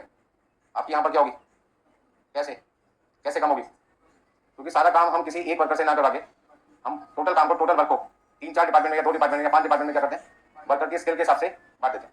Suppose करते हैं कार बनानी है आपको, आपको क्या लगता है एक इंजीनियर 100% कार खुद बना पाएगा, बना सकता है क्योंकि मैंने उसको सारी चीजों की नॉलेज दे दी। कार कैसे शुरू करते हैं कैसे बना के खत्म करते हैं उसकी मैंने उसको वीडियो भी दिखा दी, प्रैक्टिकल अंदर उसको लाइव एग्जांपल भी दे दिया, 10 दिन की ट्रेनिंग भी दे दी। अब 11वें दिन यदि मैं उससे कार बनवाऊंगा वो कहता है कार तो बना दूंगा, लेकिन उस कार को बनाने में जहां पहले 12 घंटे लगते थे पूरी कार को बनने में, पता लगा उसने 6 दिन लगा दी। ऐसा क्यों? कार तो बना दी और जहां उसका 12 घंटे का समय लगना था 6 दिन लगा दिए। एक दिन में 10 घंटे काम होता था या 12 घंटे काम होता था, एक दिन में 12 घंटे, 6 दिन में कितने हो गए 72 घंटे। अब 12 घंटे की जगह 72 घंटे में काम करोगे तो जहां मेरी 6 दिन में 6 कार बन जाती थी वहां कितनी बनेगी एक ही बनेगी। प्रोडक्शन क्या होगी 6 से कितनी होगी एक ही रहेगा। तो मार्केट में मेरे प्रोडक्ट की डिमांड तो है और सप्लाई ना करने की वजह से कस्टमर क्या होगा दूसरी कंपनी की कार पे शिफ्ट हो जाएंगे। हर बंदे का इतनी पेशेंस थोड़ी है करोगे। आज की डेट में आप कार खरीदने जा रहे हैं, हो सकता है आज वो कार आपको ना मिले, बुकिंग करने बुकिंग नहीं की कभी बुक क्लोज हो गई, कल आना हो सकता है कल आप आओ ना। 99% लोग बाहर नहीं जाते, दूसरी कार दूसरी कंपनी की परचेज कर लेते हैं, ठीक है। तो ऐसे में यदि वर्कर ज्यादा समय लेगा तो आपकी एक तो प्रोडक्शन करके दूसरा जिस काम को करने में लेबर का खर्चा 12 घंटे का आना था उसी काम को करने में लेबर का खर्चा कितना गया 72 घंटे का गया। मशीन जो 12 घंटे यूज होनी थी एक कार को बनाने में उसी कार को बनाने में वो मशीन 72 घंटे यूज होगी, तो मशीन का इलेक्ट्रिसिटी का खर्चा भी तो 72 घंटे का लगेगा। बात समझ में आ रही? आपकी ओवरहेड कॉस्ट भी बढ़ गई और आपकी लेबर कॉस्ट भी क्या हुई बढ़ गई, तो इससे वर्कर की एफिशिएंसी क्या हुई घट गई। हमने कहा सारे काम तुम मत करो, ये बताया इन कार को बनाने में एक्सपर्टाइज किस काम की तुम्हारी, वो कहते हैं इंजन फिट करने में मुझसे फास्ट पूरी फैक्ट्री में कोई वर्कर नहीं है। मैंने कहा साइड में आ जा, तेरा काम कैसे फास्ट है इंजन फिट करने का। दूसरे वर्कर को बुलाकर मैंने कहा कार में तेरा काम करने में सबसे ज्यादा इंटरेस्ट किसका है, कहता है टायर फिट करने का। मैंने कहा इधर तेरा काम किसका है टायर। 10 वर्कर मैंने फिक्स कर दिया अपनी पूरी फैक्ट्री में और हर वर्कर को हमने क्या दे दिया उनके हिसाब से काम दे दिया। कोई कहता है कि मैं स्टीयरिंग बहुत अच्छा लगाता हूँ, कोई कहता है गियरबॉक्स में अच्छी तरह सेट कर सकता हूँ, कोई कहता है सीट फिटिंग का काम बहुत अच्छा कर सकता हूँ। तो हर वर्कर को उसकी स्किल उसकी नॉलेज उसके इंटरेस्ट के हिसाब से क्या कर दिया काम बांट दिया। उससे क्या होगा जो काम पहले 12 घंटे में हो रहा था पता चला 12 की जगह 10 घंटे में होने लगा। कार की प्रोडक्शन क्या हो गई ज्यादा हो गई, क्वालिटी भी इंप्रूव हो गई, कस्टमर के पास कार पहुंचने के बाद डिफेक्ट आने लगे ना के बराबर। पहले थोड़ी बहुत शिकायत भी होती थी वो शिकायत भी बंद हो गई, क्योंकि हर एक्सपर्ट बंदा अपने फुल नॉलेज के साथ पूरे इंटरेस्ट के साथ वो काम कर रहे हैं, तो कहीं पे भी काम की खराबी की कोई गुंजाइश ही नहीं, डिफेक्ट होने का कोई चांस ही नहीं बनता। बस समझ में आ रहा है? तो नेक्स्ट देखो वेस्टेज यहाँ पे क्या होगी मटेरियल की कम होगी, efficiency of worker, efficiency of worker क्या लगता है आपको बढ़ेगी मतलब इंप्रूव हो गई। और प्रोडक्शन कैपेसिटी इंक्रीज हो जाएगी, प्रोडक्शन ज्यादा होगी पहले से। और कुछ क्वालिटी ऑफ प्रोडक्ट आपको क्या लगता है बढ़ेगी घटेगी इंप्रूव हो जाएगी, फायदे फायदे ठीक है ना। तो फैक्ट्री कॉस्ट पर यूनिट को रिड्यूस करना है उसके लिए हम कौन सी टेक्निक यूज करें प्रोसेस कॉस्टिंग, ठीक है। अब फैक्ट्री कॉस्ट पर यूनिट को कैसे कम किया जाता है थोड़ा सा एग्जांपल को समझना। मान लो हमारी फैक्ट्री कॉस्ट का खर्चा, फैक्ट्री कॉस्ट जिसके अंदर क्या क्या कॉस्ट आती है direct material, direct labour, direct expenses और फैक्ट्री एक्सपेंसेस यही आते हैं ना। Direct material, direct labour, direct expense और फैक्ट्री एक्सपेंस, इन चारों का सम कौन सी कॉस्ट होता है? Factory cost. सपोज करते हैं फर्स्ट टाइम पहली बार जब हमने प्रोडक्शन किया तो हमारी जो फैक्ट्री कॉस्ट है तो हमने 1 लाख रुपए खर्च की। कितने रुपए खर्च की? 1 लाख। और हमने देखा क्वांटिटी जो हमारी बनी है, क्वांटिटी जो हमने बनाई है वो सपोज करते हैं हमने 10,000 यूनिट बनाई है। अब आप बताओ 1 यूनिट बनाने की मेरी कॉस्ट कितनी है? आपसे यदि मैं पूछूं फैक्ट्री कॉस्ट पर यूनिट कितना है, ये मेरा एग्जांपल है, तो आप कहोगे सर 1 लाख को 10,000 से डिवाइड कर दो। मैंने कहा ठीक है जी, 1 लाख को 10,000 से क्या करते हैं तो पर यूनिट कॉस्ट कितना आएगा? 10 रुपये। अब हमारी फैक्ट्री के अंदर प्रोसेस कॉस्टिंग अप्लाई हो गई और नेक्स्ट टाइम हमने देखा खर्चा तो उतने का उतने का जो हम करते रहे, उतने रुपए का मटेरियल है, उतने रुपए वर्कर को दिए, उतने फैक्ट्री का खर्चा हुआ। लेकिन इस बार चमत्कार क्या हुआ? प्रोडक्शन आपकी 10,000 से कितनी होगी? 11,000 कर दो। चलो मैंने एग्जांपल में कितना ले लिया? 10,500 ले लिया। अब यदि मैं 1 लाख को 10,500 से डिवाइड करता हूँ तो मुझे लगता है थोड़ी सी कॉस्ट आपकी क्या होगी पर यूनिट? कम जरूर होगी। 1 लाख डिवाइडेड बाई 10,500 कितना लिखूं?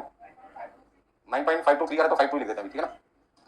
यही काम अगली बार फिर करने किया। अच्छा सेम काम यदि बार बार करोगे तो पहले से आपका एक्सपीरियंस ऑटोमेटिकली बढ़ता जाएगा, बढ़ता जाएगा। तो पहली बार के मुकाबले दूसरी बार आपका समय क्या होगा? बढ़ जाएगा। आज एक ही क्वेश्चन पहली बार करो 30 मिनट में करते हो, मान लो सेम क्वेश्चन दोबारा करोगे लगता है आपको 30 मिनट लगेंगे, 28 मिनट 27 मिनट में क्या होगा? पूरा हो जाएगा। तीसरी बार सेम क्वेश्चन करा दिया मैंने आपसे 22 से 23 मिनट करोगे, चौथी बार करा दिया 20 मिनट करोगे। एक ऐसा टाइम आ जाएगा कि आप इतनी बार प्रैक्टिस कर चुके हो कि 15 मिनट फिक्स होगा, से कम लगेंगे। वो लास्ट मिनिमम टाइम उसको लगेगा ना, दैट इज 15 मिनट। तो प्रोसेस कॉस्टिंग का फायदा क्या हुआ? 30 मिनट वाला काम धीरे धीरे धीरे धीरे करके कितने पे आ गया? 15 मिनट में आ गया। जहां 30 मिनट में एक मिनट बनती थी और 30 मिनट में कितनी बनने लगेगी? तो वर्कर पैसे पहले भी 30 मिनट के लिए था, अब भी किसके लेगा? 30 मिनट के। तो जहां पहले लेबर कॉस्ट 1 मिनट की जाती थी अब वो लेबर कॉस्ट किसकी जाएगी? तो पर यूनिट लेबर कॉस्ट आधी होगी ना। बिजली का बिल भी क्या लगेगा? आधा। कहां 30 मिनट चल के मशीन 1 मिनट बनाती थी, अब 30 मिनट चल के तो जो इलेक्ट्रिसिटी का बिल 1 मिनट के लिए आता था, अब वो इलेक्ट्रिसिटी का बिल तो आधा हो गया। आपकी ओवरहेड कॉस्ट भी क्या हो जाएगी? कम हो जाएगी। और मटेरियल की वेस्टेज भी क्या होगी? कम होगी, ठीक है ना। आप कोई मान लीजिए ड्राइंग बनाते हैं फर्स्ट टाइम, मैं आपको कहता हूं ड्राइंग बनाओ, 2-4 पेज तो फाड़ी दोगे। पहले एक लाइन ड्रॉ करोगे, लाइन टेढ़ी है पेज फाड़ो, सीधी लाइन कभी बनती नहीं, टेढ़ी बनती रहेगी, पेज फटते रहेंगे। क्या होगा इससे? 4-5 पेज खाओगे। बेस होने के बाद 5वें 6वें नंबर हो सकता है आप लाइन सीधी ड्रॉ करना स्टार्ट कर। अब मान लो आपको सन बनाना है, सूरज बोल होता है, सुनने में ऐसा है, बोल जिंदगी में बन नहीं पा रहा आपसे, 4-5 बोल बनाते बनाते 4-5 पेज खराब हो गए। तो पेपर की वेस्टेज क्या हो रही थी? ज्यादा। लेकिन जो एक्सपर्ट होते हैं, जो पेंटर बड़े कलाकार होते हैं, जबरदस्त होते हैं, वो एक बार में क्या करते हैं? बहुत बढ़िया ड्राइंग बनाएंगे, क्योंकि उन्होंने क्या करके बहुत मेहनत करके बहुत बार ड्राइंग बनाई, ठीक है। तो प्रोसेस कॉस्टिंग थी ना उनकी लाइफ में, एक ही काम क्या करते थे? बार बार करते थे। अच्छा तीसरी बात देखो, जब वर्कर एक ही काम बार बार करते हैं तो आपको कहते हैं कि हमने तो 12,500 यूनिट बना दी इस बार, तो 1 लाख रुपए को मैं किससे डिवाइड कर दूंगा? 12,500 से। जरा बताना कितना आएगा पर यूनिट? 8 रुपए बोल दो, 80 पैसे, 8 रुपए आना चाहिए मेरे हिसाब से। 1 लाख रुपए भैया, 1 लाख रुपए डिवाइड बाई 12,500, ठीक है ना, 8 रुपए आ गया। तो जहां मेरा एक रेट पहले 10 रुपए में बनता था, 10 से किस पे आ गया? 9 रुपए 52 पैसे पे, और 9 रुपए 52 पैसे से किस पे आ गया? 8 रुपए पे। तो पर यूनिट कॉस्ट मेरी काफी जा रही है, कम होती जा रही है। इससे फायदा किसको मिल रहा है? मैन्युफैक्चरर को, साथ साथ कस्टमर को। मैन्युफैक्चरर का सामान 10 वाला 8 का हो गया, 2 रुपए कॉस्ट कम हो गई। वो 1 रुपए की सेलिंग प्राइस कम भी कर दे तो भी उसको कितने रुपए का फायदा? भी 1 रुपए का फायदा। तो जहां पे मार्केट में टफ कंपटीशन है और आप सेलिंग प्राइस को बढ़ा नहीं सकते और कस्टमर ज्यादा से ज्यादा अपनी तरफ अट्रैक्ट करना चाहते हैं, खींचना चाहते हैं, तो उसके लिए आपको अपनी कॉस्ट को क्या करना पड़ेगा? कम करना पड़ेगा। तब संभव है जब आपकी पर यूनिट कॉस्ट क्या हो जाए? कम। और पर यूनिट कॉस्ट कैसे कम होगी? पहला तरीका क्या आपके सामने, कॉस्ट सेम रहे, कॉस्ट सेम रहे और प्रोडक्शन क्या रहे, बढ़ जाए। ये पहला तरीका जिससे कॉस्ट पर यूनिट कम होगी। दूसरा तरीका क्या कॉस्ट पर यूनिट को कम करने का? क्वांटिटी सेम रहे लेकिन अमाउंट क्या हो जाए? अच्छा ये भी तो तरीका है कॉस्ट पर यूनिट को कम करने का। एक एग्जांपल तो मैंने आपको ये दे दिया ना, मेथड 1, जिसमें कॉस्ट सेम है, क्वांटिटी क्या हो रही है? बढ़ रही है। तो मेथड 1 में क्या देखा? कॉस्ट आपकी कांस्टेंट है, सेम है, और क्वांटिटी आपकी क्या हो गई? इंक्रीज हो गई। तो आपकी पर यूनिट कॉस्ट क्या हो गई? बढ़ गई। एग्जांपल 2 क्या कह सकते हैं? एग्जांपल 2 में आप कहते हैं कि कॉस्ट आपकी रिड्यूस हो रही है और क्वांटिटी आपकी क्या है? कांस्टेंट है, सेम है, तो भी आपकी पर यूनिट कॉस्ट क्या हो जाएगी? कॉस्ट पर यूनिट कम हो जाएगी। एग्जांपल देख लेते हैं। यानी कॉस्ट पहली बार कितनी लगी आपकी? 1 लाख रुपए। अगली बार वर्कर ने मटेरियल की वेस्टेज कम कर दी तो हमने मटेरियल भी क्या कर लिया? कम खरीद लिया। तो वो मटेरियल तो हमने पहले वो खर्चा तो पहले 1 लाख रुपए करते थे, आप कितना करें? 95,000, और वेस्टेज कम कर दी, हमने मटेरियल 92,000 का खरीद लिया। वो पहले भी 1000 यूनिट बनाते थे, मतलब 10,000 बनाते थे, अब भी कितना बना रहे? 10,000, अब भी कितना बना रहे? तो ये आपकी कॉस्ट थी, ये आपकी क्वांटिटी है। कॉस्ट पर यूनिट देखो कितना आता है? पहले केस में 10 है, 9 रुपए 50 पैसे। अब भी तो आपकी कॉस्ट पर यूनिट क्या होती जा रही है? कम होती जा रही है। तो कॉस्ट पर यूनिट कम करने के कितने तरीके हो गए? तो क्वांटिटी सेम रखो, क्वांटिटी सेम रखो, बट आप अपनी कॉस्ट क्या करते जाओ? कम करते जाओ। दूसरा तरीका क्या है? कॉस्ट सेम है बट आपकी प्रोडक्शन क्या होती जा रही है? सेम कॉस्ट में क्वांटिटी ज्यादा बन रही है, तो भी पर यूनिट कॉस्ट क्या हो जाएगी? कम हो जाएगी। तो प्रोसेस कॉस्टिंग दोनों पे एप्लीकेबल है, दोनों तरीकों पे, ठीक है ना। तो मैं अपने पर स्टूडेंट कॉस्ट घटाना चाहता हूँ। पहला तरीका क्या? जो किराया जा रहा है वो कम नहीं हो पा रहा, तो नंबर ऑफ स्टूडेंट क्या कर दो? बढ़ा दो, तो पर यूनिट रेंट का खर्चा क्या हो जाएगा? कम हो जाएगा। दूसरा तरीका यदि बच्चे इंक्रीज हो रहे हो, कांस्टेंट है, तो जगह जो आपने फालतू ले रखी है वैकेंट कर दो, खाली कर दो, उससे आपका रेंट का खर्चा क्या हो जाएगा? तो आप अपनी कॉस्ट को घटा लो। क्वांटिटी सेम है, कॉस्ट को घटाओ, पर यूनिट कॉस्ट कम हो जाएगी, ठीक है। और यदि आपकी कॉस्ट कांस्टेंट है, वो कम नहीं हो पा रही, तो आप अपनी प्रोडक्शन क्या कर दो, उसी कॉस्ट में ज्यादा कर दो तो भी आपकी पर यूनिट कॉस्ट क्या हो जाएगी कम। और ये दोनों चीजें संभव है, पॉसिबल है किसके थ्रू, प्रोसेस कॉस्ट। ठीक है सबने?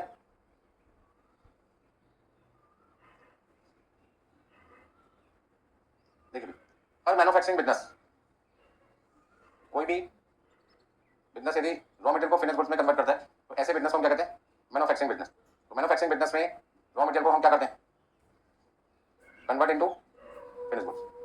मतलब रॉ मटेरियल से हम किस पे जाएंगे, फिनिश गुड्स पे। ठीक है ना?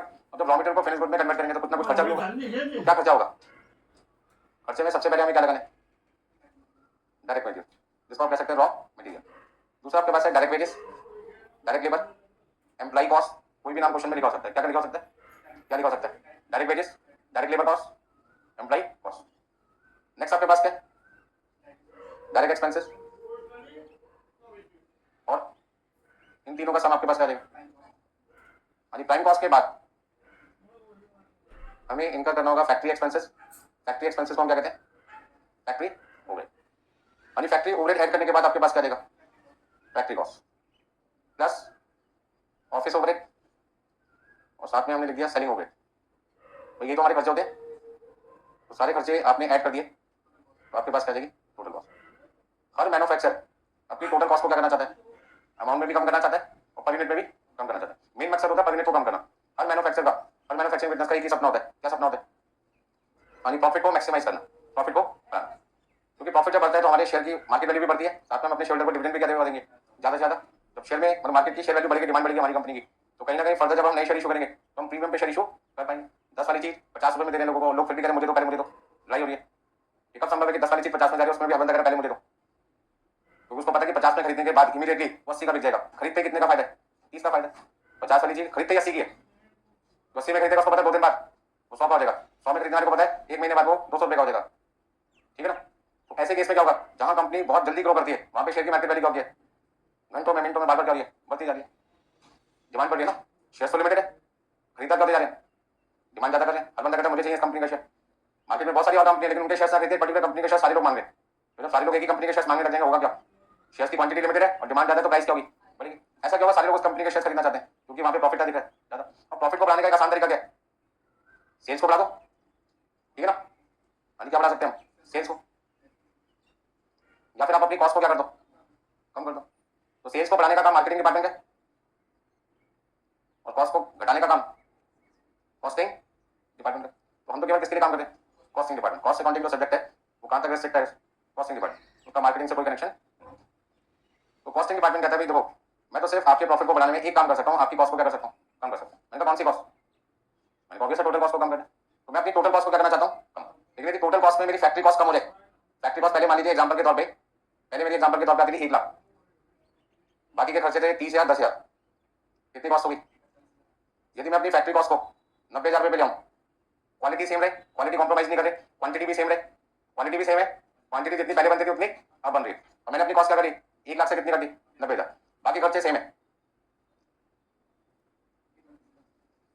तो बताओ मैंने अपनी टोटल कॉस्ट कम कर ली, टोटल कॉस्ट के साथ साथ मैंने किसको भी कम किया, फैक्ट्री को। तो हर मैन्युफैक्चर का सपना है प्रॉफिट को बढ़ाना, जिसके लिए उन्होंने 2 डिपार्टमेंट बना दिया, मार्केटिंग और कॉस्टिंग। कॉस्टिंग डिपार्टमेंट पे क्या जिम्मेदारी डाल दी, कॉस्ट को कंप्यूट करो और उसको क्या करो, रिड्यूस करो। तो कॉस्ट को कंप्यूट किया हमने 1,40,000 है, तो आपके रिजल्ट सेटिस्फाई नहीं है तो आपको यदि ज्यादा रहे आपकी कंपनी में, कॉस्ट को क्या करो, कॉस्टिंग डिपार्टमेंट में प्रेशर क्या रहता है, कॉस्ट को कम करने। यदि वो कम नहीं कर पा रहा तो कंपनी क्या कहती है, इस बंदे का फटाफट से क्या कर दो, सफाया कर दो। तो बंदा हमारी कॉस्ट को कम नहीं कर पा रहा, उसके पास नए नए तरीके नहीं है। ठीक है ना? अब कॉस्ट को घटाने का काम तो कोई भी कर सकता है, 10 लोगों को निकाल दो, लोगों को भी नहीं निकालना। कॉस्ट को इस तरीके से कम करो कि आपकी वर्कर की एफिशिएंसी बढ़े, मटेरियल की वेस्टेज क्या हो, कम हो, प्रोडक्शन सेम रहे और आपकी क्वालिटी भी करे सेम। क्वांटिटी सेम रहे, क्वालिटी सेम रहे, फिर भी आपकी कॉस्ट कम हो रहे, तो कॉस्टिंग डिपार्टमेंट एफर्ट लगा रहे। अदरवाइज कोई भी कॉस्ट घटा सकता है, कॉस्ट घटाने में क्या दिक्कत है। 10 मशीन को बेचो, मान लो 50 मशीन 10 बेच दी तो मशीन ही कम होगी तो बिजली का बिल भी क्या आएगा, कम आएगा। पहले 50 वर्कर थे, जब 10 मशीन हटा दी तो वर्कर को क्या बोलना पड़ेगा, देखो मशीन ही नहीं है, खाली आगे क्या करोगे, अपना भी इस्तीफा दे दो। तो 10 वर्कर चलेगा, 10 की सैलरी कट गई। तो सारी चीजें घटती जाएगी, मशीन ही चली गई तो प्रोडक्शन कैपेसिटी घट गई। मशीन से तो प्रोडक्शन होती है, हमने कहा प्रोडक्शन कैपेसिटी नहीं घटा रहे, फिर भी हमें अपनी कॉस्ट क्या करनी है, कम करनी। तभी प्रोसेस कॉस्टिंग का यूज होता है। कॉस्ट को कोई भी घटा सकता है, मशीन हटा दो, एम्प्लॉइज हटा दो, मटेरियल की रिक्वायरमेंट कर दी, जब वर्कर कम हो गए, मटेरियल कम हो गया, मशीन कम हो गई तो ऑटोमेटिकली सारे खर्चे क्या हो गए, कम हो गए। आज आप अपनी फैक्ट्री में 50 मशीन है, सारी मशीन बेच दो, देखो कॉस्ट एकदम जीरो रहेगी आपकी मैन्युफैक्चरिंग।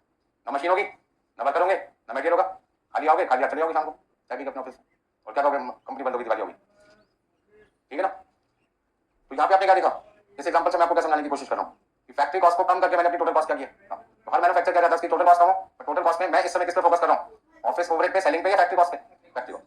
तो जो टेक्निक, अब यहाँ से मेन पॉइंट पे आते हैं, जो टेक्निक आपकी फैक्ट्री कॉस्ट को कम करता है पर यूनिट में, आप उस टेक्निक को कहते हैं प्रोसेस कॉस्ट। प्रोसेस कॉस्टिंग कहाँ पे यूज होती है, पहले फैक्ट्री कॉस्ट को कम करने में, जिससे ऑटोमेटिकली आपकी टोटल कॉस्ट क्या रहती है, कम होती है। ठीक है ना, टोटल कॉस्ट तो कम होगी क्योंकि टोटल कॉस्ट में फैक्ट्री कॉस्ट एक एलिमेंट है। जब फैक्ट्री कॉस्ट कम होगी तो टोटल कॉस्ट ऑटोमेटिकली क्या होगी, कम होगी। ठीक है, नोट करना किसी ने कुछ, सुनने के बाद लिख भी लो क्योंकि जो मैं भी बोल रहा हूँ थोड़ी देर तक क्लियर आ जाएगा।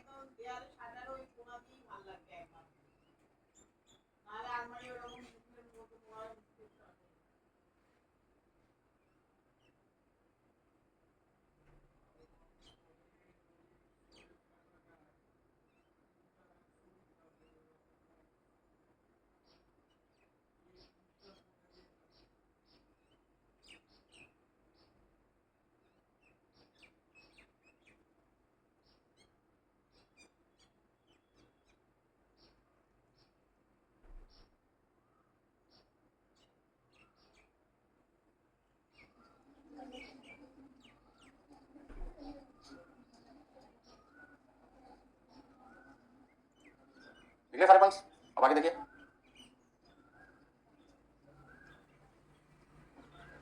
देखिए प्रोसेस कॉस्टिंग को हम कहाँ अप्लाई कर सकते हैं, मतलब कौन सी इंडस्ट्री में अप्लाई कर सकते हैं वो तो आपको मैंने बता दिया, लेकिन अप्लाई करने की कंडीशन क्या है। अब जैसे मुझे पेंट बनाना है तो मैंने कहा प्रोसेस कॉस्टिंग यूज कर सकते हैं, ऑयल को रिफाइन करना है प्रोसेस कॉस्टिंग को यूज कर सकते हैं, एग्जांपल देते ना भी आपको मैंने। तो मेरा क्वेश्चन है कि कंडीशन क्या है जहाँ पे प्रोसेस कॉस्टिंग एप्लीकेबल हो सकती है, कहाँ पे अप्लाई कर सकते हैं वो तो मैंने एग्जांपल दे दिए। बट उन कंपनी में जो प्रोडक्ट बने थे वहां पर ये प्रोसेस कॉस्टिंग एप्लीकेबल हुई, कॉन्ट्रैक्ट कॉस्टिंग को नहीं एप्लीकेबल हुई। कॉन्ट्रैक्ट कॉस्टिंग कहाँ पे अप्लाई होती है, अलग कंडीशन है। हम बात कर रहे हैं सिर्फ इस समय किसकी, प्रोसेस कॉस्टिंग। तो प्रोसेस कॉस्टिंग की पहली कंडीशन है बिजनेस करना चाहिए, मैन्युफैक्चरिंग। और यहाँ पर क्या क्या कंडीशन सेटिस्फाई होनी चाहिए, बराबर से लिखते जाओ।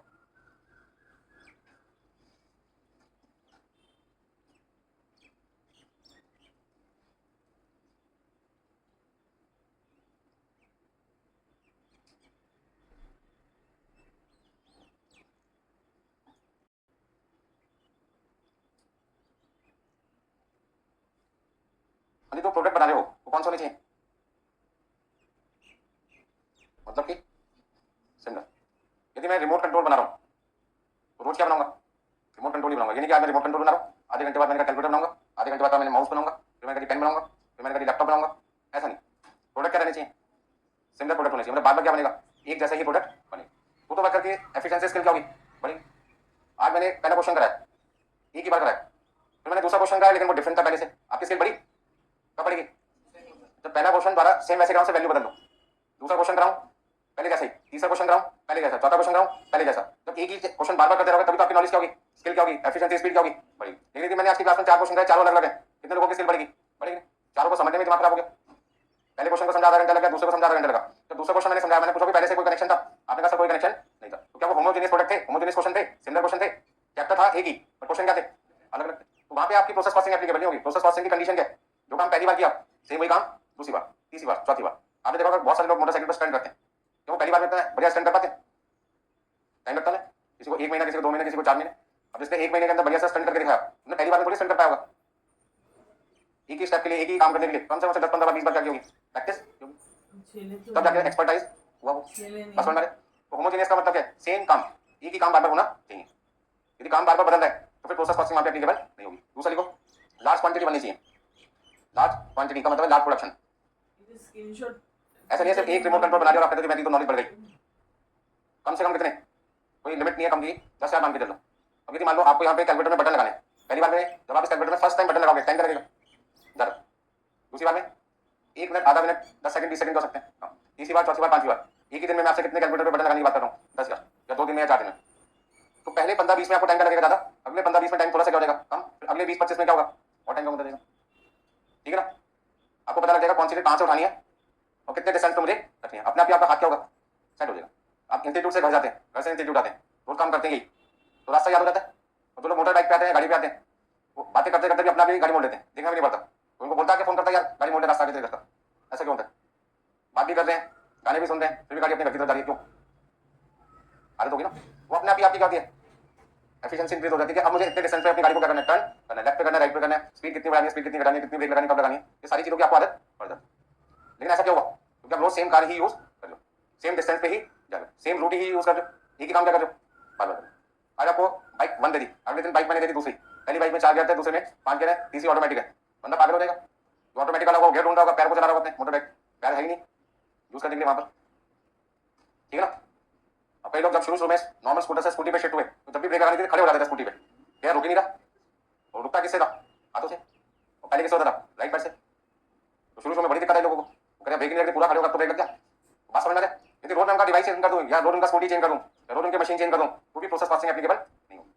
तो प्रोसेस कॉस्टिंग की कंडीशन क्या है, इक्विपमेंट भी सेम होना चाहिए, प्रोडक्ट भी सेम होना चाहिए, मटेरियल भी सेम होना चाहिए और वर्कर भी होना चाहिए सेम। जब सारी चीजें सेम रहेगी तभी तो वर्कर की स्किल क्या होगी, बढ़ेगी, बात समझ में आ रही है। नेक्स्ट पॉइंट देखो, जब आप कॉस्ट कंप्यूट करोगे तो कॉस्ट को कब कंप्यूट करना है, शुरू में या एंड में, एंड में।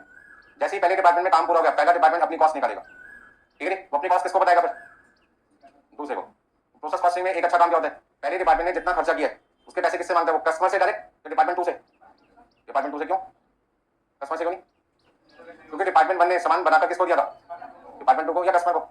तो सुना डिपार्टमेंट 1 के लिए तो कस्टमर है कौन, डिपार्टमेंट 2 है ना, मेन कस्टमर को तो जानते ही नहीं किसको बना के दे रहा है, वो तो सेल डिपार्टमेंट पे जाके पता चलेगा। तो 1 ने सामान किसको बना के दिया, 2 को, तो वो पैसे किससे मांगेगा, 2 से। 2 ने फर्दर प्रोसेस करके और एक्स्ट्रा खर्चा करके सामान किसको बना के दे दिया, 3 को, तो 2 किसके पैसे मांगेगा, 2 किसके पैसे मांगेगा, अपने जो फर्दर कॉस्ट लगी, प्लस पहले डिपार्टमेंट ने जो दूसरे डिपार्टमेंट से पैसे मांगे वो भी लेगा। तो मान लो पहले डिपार्टमेंट ने 1 लाख रुपए खर्च करे तो फर्स्ट डिपार्टमेंट 1 लाख किससे मांगेगा, सेकंड डिपार्टमेंट।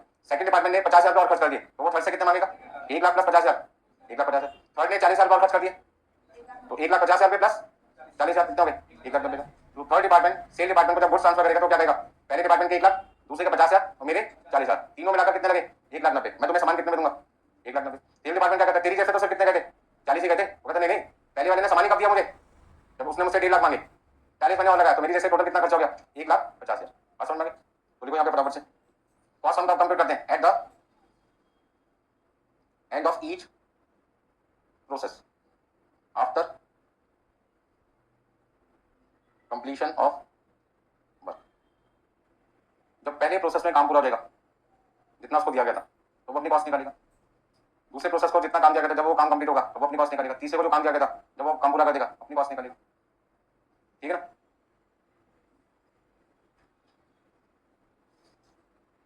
ओके सबका,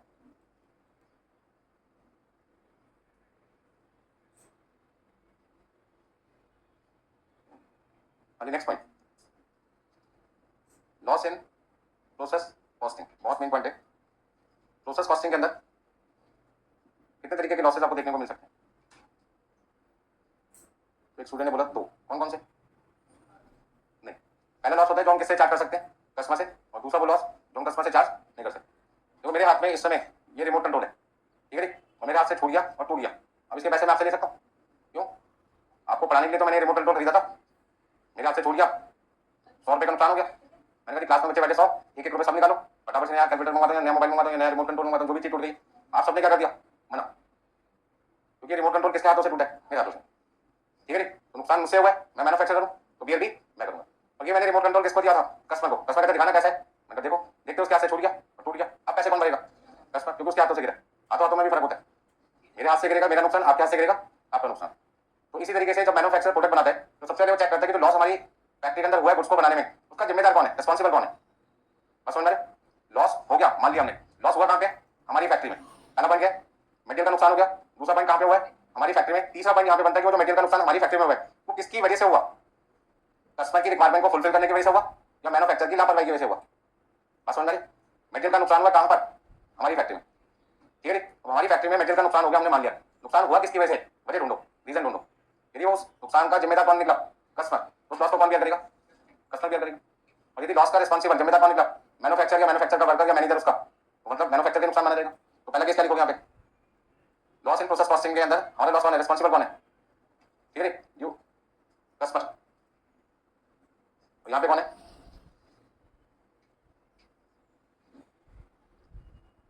तो यदि मैं लॉस किससे चार्ज कर रहा हूँ, लॉसेस चार्ज टू कस्टमर, दूसरा केस क्या है, लॉसेस चार्ज टू मैन्युफैक्चर। अब पता कैसे चलेगा कि जो मटेरियल हमारी फैक्ट्री में खराब हो रहा है उसका जिम्मेदार कस्टमर है, कस्टमर कभी मानेगा कि भाई मेरी वजह से गलती हुई है, मेरी वजह से नुकसान हुआ मटेरियल का, फैक्ट्री मेरी, वर्कर मेरे, मशीन मेरी, काम हम कर रहे हैं और फिर भी कह रहे हैं कि नुकसान किसकी वजह से हुआ है, कस्टमर की वजह से, तो कस्टमर मान लेगा, मानेगा? मनवाएंगे उससे, ठीक है ना? छोटा सा एग्जाम्पल लेते हैं, अभी सब कुछ बताएंगे आपको काफी डिटेल में, ठीक है ना? तो देखो सबसे पहले वो लॉसेस जिसका बर्डन हम किससे रिकवर करते हैं? कस्टमर से करते हैं। यानी जिन लॉसेस का बर्डन हम कस्टमर से चार्ज करते हैं, ऐसे दो तरीके के लॉसेस होते हैं हमारे पास, एक वेट लॉस और दूसरा आपके पास है नॉर्मल लॉस। और जो लॉसेस हम कस्टमर से चार्ज नहीं कर सकते, जो लॉसेस हम कस्टमर से चार्ज नहीं कर सकते, कस्टमर से उसके पैसे नहीं ले सकते, ऐसा लॉस कौन सा है? Abnormal loss. सारे के सारे लॉसेस होते कहां पे हैं? हमारी ही फैक्ट्री में होते हैं। हमारी फैक्ट्री में लॉसेस होने के बाद हमें ढूंढना पड़ेगा ये नुकसान कस्टमर के कहने की वजह से हुआ, कस्टमर की रिक्वायरमेंट को पूरा करने की वजह से हुआ, कस्टमर जिम्मेदार है। कस्टमर के ना कहने के बाद भी नुकसान हुआ, हमारी गलती है, ठीक है ना? आपको एक शर्ट पहननी है, वो शर्ट टेलर आपके घर पे आके सिलेगा, स्टिचिंग करेगा, या मैन्युफैक्चर की फैक्ट्री में?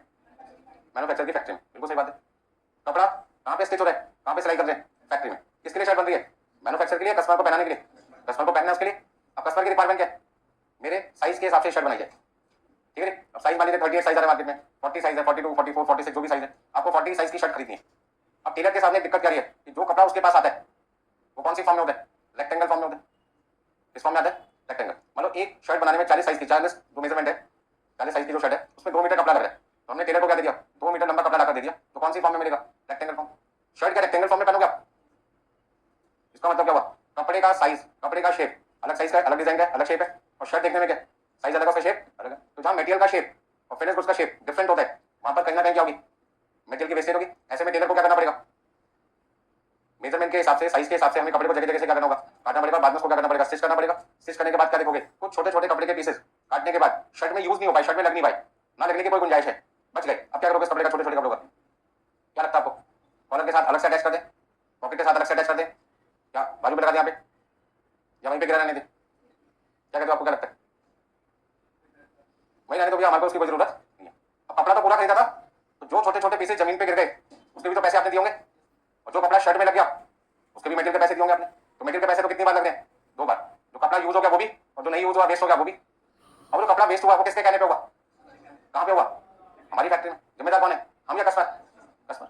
हमने तो कस्टमर को बहुत समझाया था, कपड़ा रेक्टेंगल फॉर्म में, ठीक है, जितना आपका फेस है उतना एरिया बीच में से छोड़ देते, बाकी चारों तरफ से स्टिच कर देते, तीनों तरफ से जितना 1 मीटर का 1 सेंटीमीटर कपड़ा वेस्ट नहीं होगा आपका। माना नहीं कस्टमर, कहता शर्ट पहन के जा रहा हूँ, दूल्हा थोड़ी पहन के जा रहा हूँ, ऑफिस जा रहा हूँ, कोई घुसने नहीं देगा मुझे, भिखारी समझेंगे लोग, क्या पहन के आ गए। अब किसी मीटिंग में जा रहे हो, ऐसे कपड़े पहन के जाओगे, कैसा लगेगा? रणवीर सिंह पहन के जाए सुपर हिट हो जाएगा, हम पहन के जाएंगे गड़बड़ हो जाएगी ना। बस समझ रहे, क्योंकि अपनी एक अलग पहचान है, हमारी एक अलग पहचान है, हमें फॉर्मल शर्ट में जाने। बात को थोड़ा समझो, एग्जांपल कह रहा हूं मैं आपको। वो कपड़े की वेस्टेज क्या हमारे टेलर ने हमारी फैक्ट्री में जानबूझ के की थी, या कस्टमर की रिक्वायरमेंट को फुलफिल करने की वजह से की थी? जिम्मेदार कौन है? नुकसान कहाँ हुआ है? कौन बियर करेगा? कस्टमर करेगा। अभी लॉस कौन सा था? वेट लॉस था या नॉर्मल लॉस था? नॉर्मल लॉस था। पता कैसे लगा नॉर्मल है? क्या पहचान होती है नॉर्मल की? नहीं, वेट लॉस और नॉर्मल लॉस में कोई डिफरेंस होता है? हाँ जी, हाँ जी। तो वेट लॉस होता है, उसके अंदर लॉस होने के बाद वो दिखाई नहीं देता। पेट्रोल पंप पे गए आप कभी? नहीं गए तो आज जाके देखना, भरवाना मत। दो लोग गाड़ियों में पेट्रोल भरवा रहे हैं, उनको देखना। जब पेट्रोल पंप पे पेट्रोल भरा जाता है गाड़ियों में, तो 2-4 बूंद डालने से पहले और 2-4 बूंद भरने के बाद जमीन पे क्या होता है? गिर जाता है। आपका पूरा मन करता है कि हाथ लगा के 2-4 बूंद अपनी गाड़ी में डाल दें। जब तक सोचते हो तब तक वो जमीन पर गिर जाता है। अगर आप सोचते हो मिट्टी के अंदर चला गया, मिट्टी उठा लेते हैं, उसमें से तेल निकाल निकाल पाओगे? क्या हुआ? वो कौन सा लॉस है? वेट लॉस है, ठीक है? वेट लॉस है या नॉर्मल लॉस है या नॉर्मल लॉस है? कौन सा लॉस है? वेट लॉस है। अच्छा, नुकसान कौन बियर करता है? 6-7 बूंद जो जमीन पे गिर गई, कस्टमर बियर करता है, ठीक है ना? क्या वहां पे पेट्रोल पंप जो पेट्रोल पंप पे जो पर्सन फिलिंग का काम कर रहे हैं वो जानबूझ के 6-7 बूंद आपकी ड्रॉप कर रहे हैं? नहीं, ये होगा भाई। तो ऐसा लॉस जो हो जाने के बाद विजिबल नहीं होता, दिखाई नहीं देता, इनविजिबल। फटाफट से लिखो भैया, बहुत मेन पॉइंट चल रहा है, ये पूरा चैप्टर इन्हीं पे बेस्ड है। जिस बच्चे को लॉसेस क्लियर हो गए ये कौन सा लॉस है, वही इस क्वेश्चन को क्या कर पाएगा, चैप्टर को सही से कर पाएगा। यदि किसी ने नॉर्मल लॉस को एबनॉर्मल मान लिया या एबनॉर्मल को नॉर्मल मान लिया, क्वेश्चन क्या हो जाएगा? गलत। नुकसान मेरा, पैसे में आपसे ले लूं, गलत है ना? नुकसान आपका, ये मुझे करना पड़े तो भी गलत है। हाँ जी, कैसे करें? क्वांटिटी का क्या होगा? क्वांटिटी का तो लॉस हो गई होगा। और कॉस्ट पर यूनिट सेम रहेगी या घटेगी या बढ़ेगी? बोलो। यदि कोई लॉस होने के बाद उसके पैसे मैं कस्टमर से ले रहा हूं, तो कस्टमर को सामान क्या मिल रहा है? कम, और पैसे क्या देने पड़ रहे हैं? उसे पूरे देने पड़ रहे हैं, ज्यादा देने पड़ रहे हैं तरीके से, तो पर यूनिट कॉस्ट क्या होगी उसकी? बढ़ गई। सारे एग्जांपल अभी आपको मैं समझाऊंगा, डायग्राम दे दूं। नॉर्मल लॉस होने के बाद दिखता है, विजिबल है। जैसे हमने कहा टेलर की दुकान पर छोटे छोटे कपड़े के पीसेस बच गए जो शर्ट बनाने में यूटिलाइज नहीं हो पाए, क्योंकि जैसी शर्ट कस्टमर बनाना चाहता था वैसी शर्ट बनाने के लिए जितना कपड़ा लग सकता था लगा दिया, बाकी हमने कहा बेकार हो गया, और वो इतना बेकार हो गया कि कस्टमर के भी किसी काम का नहीं है, लेकिन वो लॉस आपकी नजरों के सामने है, विजिबल है। इससे क्वांटिटी का क्या हुआ, क्वांटिटी का क्या हुआ, कपड़ा तो खराब हो गया ना, लॉस हो गया। साथ में कॉस्ट पर यूनिट नुकसान होने के बाद कस्टमर को पूरा कपड़ा थोड़ी मिल पा रहा है, जो शर्ट उसको मिलती है उसमें क्या पूरा 2 मीटर कपड़ा है, कपड़ा तो क्या कम है, मान लो 1 मीटर 40 सेंटीमीटर कपड़ा लगा, या 1 मीटर 60 सेंटीमीटर कपड़ा लगा, या 1 मीटर 70 सेंटीमीटर कपड़ा लगा, पर पैसे तो किसके जा रहे हैं, 2 मीटर के जा रहे हैं, पैसे जा रहे हैं 2 मीटर के, शर्ट मिल रही है 1 मीटर 70 सेंटीमीटर की, 30 सेंटीमीटर कपड़ा वेस्ट हो गया। अब आप कहोगे सर 30 कहां से आ गया, तो मैंने सुना था 1 मीटर बराबर होता है 100 सेंटीमीटर, 2 मीटर मतलब 200 सेंटीमीटर, कपड़े में जो शर्ट है उसमें कपड़ा कितना है 1 मीटर 70 सेंटीमीटर, तो 30 सेंटीमीटर कपड़ा क्या हुआ, छोटे छोटे पीसेस में जमीन पर बिखरा हुआ। पैसे किसके गए होंगे, कपड़े के 2 मीटर के, शर्ट कितने मीटर की है 1.7 मीटर का, तो या 1 मीटर 70 सेंटीमीटर का, तो 30 सेंटीमीटर कपड़ा खराब हो गया, उसके भी तो पैसे दोगे या नहीं दोगे, क्या कहते हो, हाँ ना बोलो, देंगे। नुकसान टेलर ने किया, मैन्युफैक्चर की फैक्ट्री में किया, फिर भी पैसे किससे मांग रहे हैं, हमसे मांग रहे हैं, क्योंकि नुकसान उसने अपनी मर्जी से नहीं किया, हमारे कहने पे। तो यदि कोई लॉस मैन्युफैक्चर की फैक्ट्री में, मुद्दे पे आ जाते हैं, यदि कोई लॉस मैन्युफैक्चर की फैक्ट्री में कस्टमर की रिक्वायरमेंट को फुलफिल करने की वजह से हो है और वो अनअवॉइडेबल है, रोका नहीं जा सकता, हो गई होगा जब भी काम करेंगे, पैसे लॉस को क्या कहते हैं, या तो वेट लॉस या फिर नॉर्मल लॉस। तो उसमें दोनों लॉसेस की पहचान के अनअवॉइडेबल कौन से लॉसेस है, काम की बात देखते हैं। अनअवॉइडेबल लॉसेस कब होते हैं, ड्यूरिंग प्रोडक्शन, जब भी आप प्रोडक्शन करोगे मतलब रॉ मटेरियल को फिनिश गुड्स में कन्वर्ट करोगे और लॉसेस होंगे, और आपने पूरी ताकत लगा ली, पूरी एफिशिएंसी लगा ली, पूरा जोर लगा लिया, पूरे हर बढ़िया से बढ़िया तरीका, विश्व के बढ़िया से बढ़िया लोगों से कंसल्ट भी कर लिया कि कपड़े की वेस्टेज ना हो और मेरी शर्ट तैयार हो जाए, तो उन्होंने कहा ऐसा कोई हमारे पास तरीका नहीं है, या तो कपड़ा शर्ट की फॉर्म में कटिंग मिल जाए, खाली हमें स्टिच करना पड़े, तो कपड़ा वेस्ट नहीं होगा, ठीक है ना, लेकिन ऐसा होगा नहीं, कपड़ा तो हमेशा किस फॉर्म में आएगा, रेक्टेंगल में आएगा, क्योंकि जो बंदा आपको कटा कटा देगा वो बंदा 30 सेंटीमीटर कपड़े के तो पैसे आपसे मांगेगा, उसके पास कटा कटा थोड़ी आ रहा है, उसका तो किस फॉर्म में आ रहा है, रेक्टेंगल। तो कपड़े का जो स्टार्टिंग पॉइंट है वो तो रेक्टेंगल फॉर्म है ना, जिस शेप में आपको जिस साइज में मिल रहा है, और जिस साइज में आपको कन्वर्ट करना है वो रॉ मटेरियल की शेप से मैच नहीं कर रहा, तो जहाँ पे फिनिश गुड्स का साइज शेप मैच नहीं होता रॉ मटेरियल के साइज शेप से, वहाँ पे हमेशा क्या होगा, लॉस होगा, और लॉस का जिम्मेदार माना जाएगा कस्टमर, क्योंकि कस्टमर को बहुत समझाने के बाद वो मान नहीं रहा हमारी बात, ठीक है। एक छोटा सा एग्जांपल देते हैं आपको, जल्दी समझ में आएगा। आपने देखा ये स्टिकर है, मान के चलते एक स्टिकर है, इसमें सपोज करते हैं लेडीज को बिंदी चाहिए माथे पे लगाने के लिए, उनको लगता है वो बिंदी लगाएंगे बड़ा खूबसूरत लगेंगे, उस खूबसूरती को बढ़ाने के लिए उन्होंने क्या किया, बहुत नुकसान किया, अपना भी अपना किया, मैन्युफैक्चर का किया, अपना ही किया। हमने उनको समझाया था स्टिकर जो है यदि हम उसे ऐसे ऐसे पार्ट में काट के दे दें और आपको एक बिंदी इस फॉर्म में दे दी जाए तो आप लगा लोगे, अगर नहीं किसी कीमत पर नहीं लगाएंगे, ये तो स्क्वायर साइज का हो गया, हम एक काम करते हैं स्क्वायर की जगह आपको रेक्टेंगल फॉर्म में दे देते हैं, वो कहता तो बिल्कुल नहीं लगाएंगे। कहने का मतलब क्या हुआ, ना वो स्क्वायर फॉर्म में लगाना चाहते हैं ना वो रेक्टेंगल शेप में लगाना चाहते हैं, वो कहता है हमें तो किसमें चाहिए, सर्कल, सर्कल में लगा के, तो भैया इस तरीके से मैंने कहा हम सर्कल बना के देंगे, ध्यान दीजिए, सर्कल बना के देंगे तो कहीं ना कहीं ये वाला पोर्शन आप यूज कर रहे हो, बाकी का जो व्हाइट पोर्शन आपको खाली दिखा रखा मैंने जानबूझ के, वो पेपर वो स्टिकर खराब हो रहा नहीं हो रहा, इसकी वजह से कस्टमर की वजह से। हमने ये डिजाइन बना के दिया, रिजेक्ट कर दिया, ये डिजाइन बना के दिया, रिजेक्ट कर दिया, हमने ये डिजाइन बना के दिया, कस्टमर ने अप्रूव कर दिया। अब जब कस्टमर इसको अप्रूव कर देगा तो इससे होगा क्या, होगा क्या, इससे वेस्टेज बढ़ेगी, कहाँ पे, फैक्ट्री में। क्या हमारे वर्कर ने जानबूझकर ये वेस्टेज किया या कस्टमर की रिक्वायरमेंट के हिसाब से नुकसान होना पड़ा, कौन सा लॉस है, अनअवॉइडेबल है, कब हुआ, ड्यूरिंग प्रोडक्शन, प्रोडक्शन किसके कहने पे हो रही है, कस्टमर के कहने पे, कौन सा लॉस है, नॉर्मल लॉस है, क्योंकि जो खाली पोर्शन आपको दिखाई दे रही है अभी भी हमारी फैक्ट्री के अंदर विजिबल होगा, छोटे छोटे पीसेस जमीन पे गिरे हुए दिखाई देंगे, समझ में कोई दिक्कत इसमें। और एग्जांपल ले सकते हैं गोल्ड ज्वेलरी, सोने का सामान जब आप खरीदते हैं, गोल्ड बिस्किट लें, सोने तो पहनना है, एक बिस्किट खरीदे हाथ में रख लो, जो भी देखे बिस्कुट दिखाओ मेरे पास सोने, लेकिन लोग मानते नहीं, करते नहीं, बढ़िया से बढ़िया गले में होनी चाहिए ज्वेलरी, एक बार डिजाइन पहन लिया दूसरी बार पहनना नहीं किसी फंक्शन में, लोगों को लगेगा यार इसका पैसे नहीं है डिजाइन पहन के आ जाते हैं। अब उस चक्कर में क्या होगा, पहले वाले को मेल्ट करवाएंगे, गोल्ड तो लिमिटेड है ना, दोबारा डिजाइन नहीं बनेगा, फिर चार्जेस लग जाएंगे। कहने का मतलब क्या हो, या तो नया सेट खरीदो या पहले वाले को कन्वर्ट कराओ, अब कन्वर्ट कराओगे तो नुकसान किसका है, कस्टमर का है, किसकी फैक्ट्री में कराने का काम हो रहा है, मेल्ट करने का काम हो रहा है, सोनार की दुकान पे, किसके कहने पे, आपके कहने पे, वैसे हो रही है, डिजाइनिंग चार्जेस मेकिंग चार्जेस दोबारा भरने पड़ेंगे, नुकसान किसका है, कस्टमर के। तो जब भी कोई चीज कस्टमर की रिक्वायरमेंट को फुलफिल करने की वजह से हमारी फैक्ट्री में लॉसेज हो रहे हैं और हम उसको रोक नहीं पा रहे किसी कीमत पे, एक्सपर्ट की सलाह भी लेते उसके बाद भी वो लॉस नहीं रुक पाता, वैसे लॉसेस को कहते हैं अनअवॉइडेबल लॉसेस ड्यूरिंग प्रोडक्शन। और ये सारे लॉसेस कौन केयर करते हैं, होते हैं हमारी फैक्ट्री में, और उसके पैसे हम किससे लेते हैं, कस्टमर से। कस्टमर मना भी नहीं कर सकता कि हाँ भाई साहब मेरी वजह से हुआ है, मैं इसका जिम्मेदार हूँ, काट दो उसके पैसे, ठीक है। उसके बाद भी यदि कोई लॉस हो जाए हमारी लापरवाही की वजह से, नुकसान हमारी फैक्ट्री में हो रहा है और नुकसान का जिम्मेदार इस बार कस्टमर नहीं कौन है, मैन्युफैक्चरर है, तो उस केस में वो लॉसेस कौन से हो जाएंगे, अब नॉर्मल। ये लॉसेस भी होने के बाद क्या होते हैं, विजिबल होते हैं,